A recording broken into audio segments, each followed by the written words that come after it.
ഒരു നഷ്ടത്തിന്റെ വേദന തീരും മുൻപേ ആനപ്രേമികളെ തേടി മറ്റൊരു ദുഃഖവാർത്ത കൂടി എത്തിയിരിക്കുന്നു.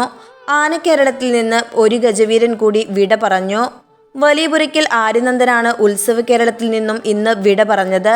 ഏകദേശം 55 വയസ്സിന് മുകളിൽ ആനയ്ക്ക് പ്രായമുണ്ടായിരുന്നു.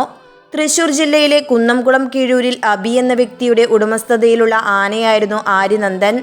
ഏതാനും കുറച്ചു നാളുകളായി ആനയ്ക്ക് ഭക്ഷണം കഴിക്കുന്നതിനോ ചവയ്ക്കുന്നതിനോ സാധിച്ചിരുന്നില്ല. കഞ്ഞി പോലുള്ള സാധനങ്ങളാണ് ഭക്ഷണമായി നൽകിയിരുന്നത്. അതിനാൽ തന്നെ ആന വളരെ ക്ഷീണിച്ച അവസ്ഥയിലാണ് ഉണ്ടായിരുന്നത്. ആരോഗ്യസ്ഥിതി മോശമായിരുന്ന ആന ഇന്ന് ഉച്ച കഴിഞ്ഞാണ് ചെരിഞ്ഞത്. അഴകളവ് കൊണ്ട് ഉത്സവ പറമ്പുകളിൽ നിറസാന്നിധ്യമായിരുന്നു ആര്യനന്ദൻ. ബീഹാറിൽ നിന്നാണ് ആര്യനന്ദൻ കേരളത്തിലേക്ക് എത്തുന്നത്.